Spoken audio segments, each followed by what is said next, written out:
Hey YouTube, this is RadiantXela, and I will from now on be posting these game vlogs, as you can see in the title, which is basically just like vlogging, except I primarily focus around gaming news and will be playing games meanwhile since my webcam is dysfunctional. So the game in the background here is StarCraft 2, and the actual map is Water and Tower Defense, and as you can see we already have a lead. So, for today's vlog, I should start by talking a bit about the gaming culture, which is something that a lot of people outside of the gaming culture don't understand. It is a topic that is highly discussed. Is our culture, we gamers, is our culture actually unhealthy? Undeniably, it has to be a bit unhealthy since we are constantly watching screens. We spend most of our times inside drinking water or soda on some occasions. But what my real issue here is that people don't understand why we choose to do this, why we've chosen to become gamers. Some say that it's actually in the blood, but I really don't believe that, because neither of my parents like gaming, except for Hercules and the original Red Alert game. I think on that topic that, you know, other people, non-gamers, really need to grow an understanding of our culture, of why we choose to be who we are. It's just like any other culture, really. We just don't dance, or, yeah, some of us get drunk, undeniably. And we also do our parties, you know, except there's not only the LAN parties, we also go to real parties, and we go to high school parties and college parties where I'm at. And I also go to private parties because people just tend to think, oh, he's a gamer, so he has to be a loser who spends his time in his grandmother's cabin or something like that. But I just think that they're really wrong on that. You know, a gamer has other than just gaming in his life, you know? And he gets to meet so many people, or she. There are female gamers, guys, and you soon have to realize that. But, you know, when people see us in front of our screens, they see only our screens. They see nothing else. They don't see that we're actually, like I'm right now, playing with occasionally 7 people right now. And if you are like an MMO player or a FPS online gamer, you will be playing with even more than 7, 8 people, all the way up to 30, 40, 60. That's like a community. That's like a community interaction. But you don't actually have to touch people. It's very good for those of us, like me. I'm suffering from something called the Asperger syndrome, which makes it really hard to like interact with other people. Then gaming is a really good way of doing so, because you don't actually get awkward feelings towards other gamers, because, you know, if I didn't like one of my friends here in StarCraft 2, I could just click the ignore. Never have to see the bastard again. So, I would actually like you guys to post in your comments, what do you think of the gaming culture? Bad? Good? Are we doing something wrong? Is it so unhealthy that we should start doing other stuff? You know, you can't be more than just a gamer, actually. I have a friend who is both gaming and playing he's very good at soccer as well. A lot of my friends are. They're very good at a lot of other things. Does it actually hurt you to be a gamer? How do you feel about being it, if you are, and if you're not, how do you feel about gamers? Would you befriend a gamer? Because I've actually met people now who doesn't want to befriend people because we're gamers. Apparently we are like cultists or something like that. We're weird people, you know? And we hurt ourselves and cry out like emos all the time. I'm not. So, let me know what your perspective on gamers are. Second topic of the day is the release of Diablo 3 has not yet been announced a date, as far as I know, but some of its features have been announced, and I must say that I started to boycott the game at the very moment that I heard that it would be an in-game auction house where you would actually be paying for the gear that you'll be using in-game. What the heck? You know, I knew Blizzard were money-hungry grubs. No, I kind of realized after World of Warcraft. No, okay, so I have to pay to get this stuff? Yeah, sure, I can live with that. I can live with that. But what they've done is so unspeakable, you know? Buying in-game items. One thing is paying a monthly subscription. Can live with that because, like World of Warcraft and a lot of other monthly subscription games. Well, we get stuff from it. We get patches that we don't have to play for. We get games a lot cheaper, and we can play as much as we want during that monthly subscription. It's not like we play per hour, we actually play per month, and you can actually choose to use that entire month if you're completely insane and don't have a life. But making you pay for in-game items is the perfect idea that should never cross any game publisher's mind. You can't actually utilize these items anywhere, except for in the game, and they will probably be replaced in upcoming patches and such. It is the stupidest thing since that retarded horse in World of Warcraft. I'm sorry for mentioning it in another video, and I promise I won't do it again. Okay, I won't keep that promise, but paying for an in-game item just shows actually how far the gaming community has gotten. You can actually earn real money now. When Diablo 3 comes out, you can probably start your own company and make good money off of it, of selling in-game items that you found in a game that you purchased for real money. To that point, I actually like it, because that means gaming can now be a job. You know, you can actually become a millionaire from gaming. In theory. Hopefully nobody will. Hopefully nobody will. I shouldn't have said that. Never mind. So, boycott from me on Diablo 3. Not going to play it. Now then, our third topic of the day will be, and let me check my notes, because I've totally forgotten what I'd written down. Yes, a lot of people have quit World of Warcraft after Cataclysm. And now my screen goes blackish and I'm having lags. That's perfect. I hope you guys can still hear me, otherwise I'll just overwrite this part. So yes, my StarCraft 2 crashed, so now I'll be finishing this log on Plants vs. Zombies, because that game takes like no skills at all to play, and it doesn't really like do anything if it just decides to crash. So continuing with the vlogging,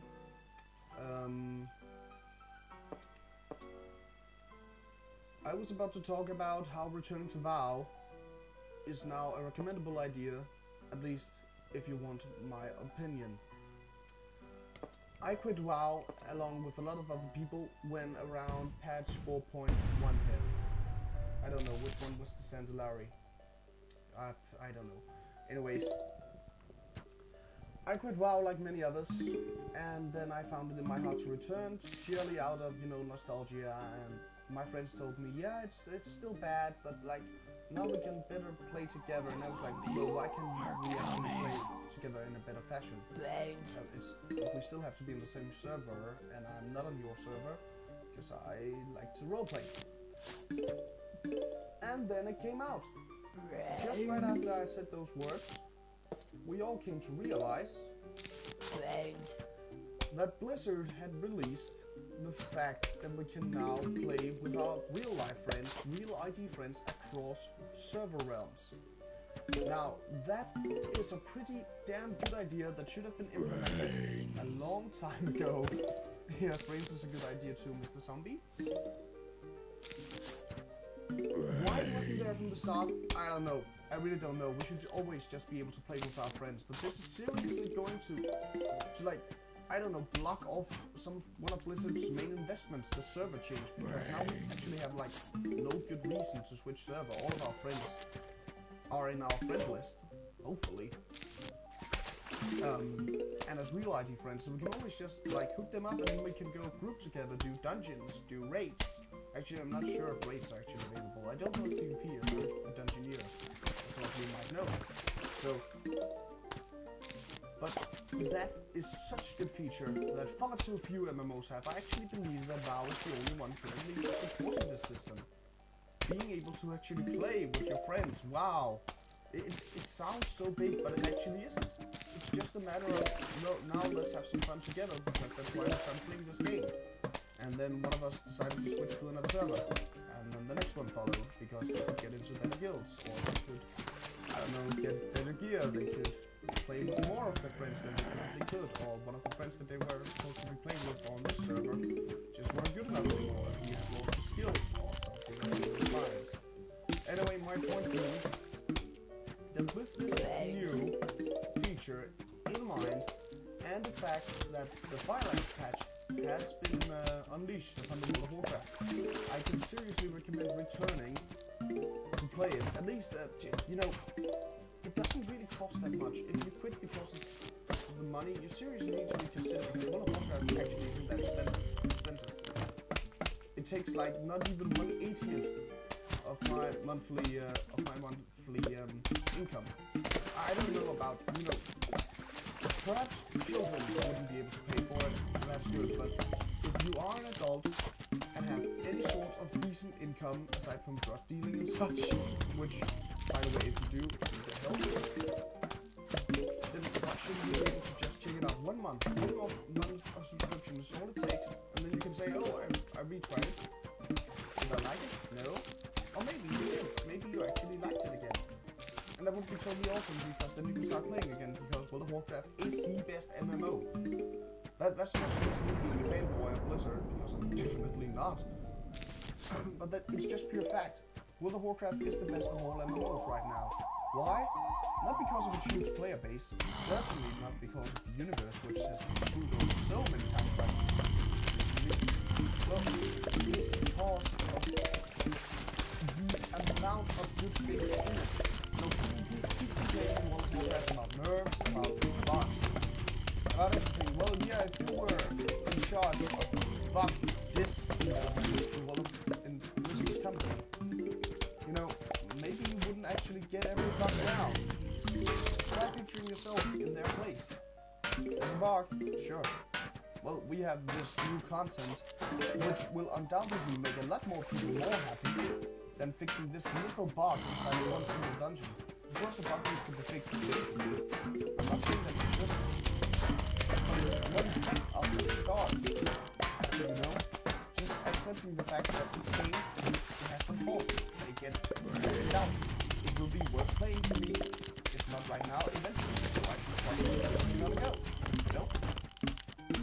So that's all I have to say there. If Cataclysm made my day, fixing all of the stuff that I disliked from Wrath of the Lich King, and made everything go good again. Or not, it's not actually, yeah, it's good. World of Warcraft is actually a good game. But just don't view it as a Warcraft game. That's where many people make a mistake. The lore in World of Warcraft, many people think has been tempered with far too much. I thought so too at first, but then I got into the lore for real, and discovered not so good. But never mind, off the topic of World of Warcraft. Next topic is, I've been getting a lot of spams recently, both on my YouTube channel and on other places where I've been posting videos about my Yugioh. Why do I love the Yugioh RadiantXela? First thing, because it takes ages for me to find a proper format for Yugioh bits. Probably fixable, but I'm too lazy. I've got education to watch, you know? So that's one thing. Secondly, because Yugioh has gotten a hell of a lot boring. It's the same cards, they keep reprinting just new formats and keep overpowering them more and more, to the point where we're between normal monsters with level 8, and they will be some more like with tributes. I mean, I saw this new card called Hyper Librarian. Yeah, teaching Hyper Librarian. And we read that whenever a synchro summon was conducted, you could actually draw a card. So you mean, if I synchro summon 5 times this turn, which most of the main decks can do, like 5 to 6 times this turn, I get to draw a card for each, which means that I will undoubtedly be drawing either Summon, Soul Judgment, or one of the other staples that everybody uses. I sense a bit of far too much mainstream there. That card should have never been made. That's quite serious. I have a high dislike to many cards. They're simply just too OP that they have no charm. They're boring stuff. It's kind of annoying because I actually like to show this to you guys. They want to do the sex out. Sex out, I suppose to do for now. So yeah, I'm not definitely certain that I'll be putting Yugioh firm yet, but I'm not going to be getting any new cards anytime soon. I did like the fact that the two summons, but then I saw English version, which sucked. They blew. They weren't really that entertaining. Especially I see the file again. Look back, look backwards, look forwards. So yeah, no Yugioh bits for the time being. Unless you like subscribe to this. So the last topic of today's agenda is the upcoming Rainbow RPG Diablo public and release date has been set. And I do believe it should happen around September? 17th of September. It was in September, I think. September, we'll be seeing what I usually call the favorite MMO I've ever seen. I've seen a lot of gameplay for it. I have read the lore. I have watched the trailers, and I have to say I am quite satisfied with the outcome on that part. It is a fully worked through MMORPG that takes place right after the story about the Republic games. If you haven't played those games, then go ahead and buy them on Steam. The first one is not expensive at all. It's like, I guess, €5. It's nothing at all. One of my favorites online just online, and now it's online. Yes, I will be going to play it, especially considering how BioWare is actually working on it. And as far as I can tell, there are actually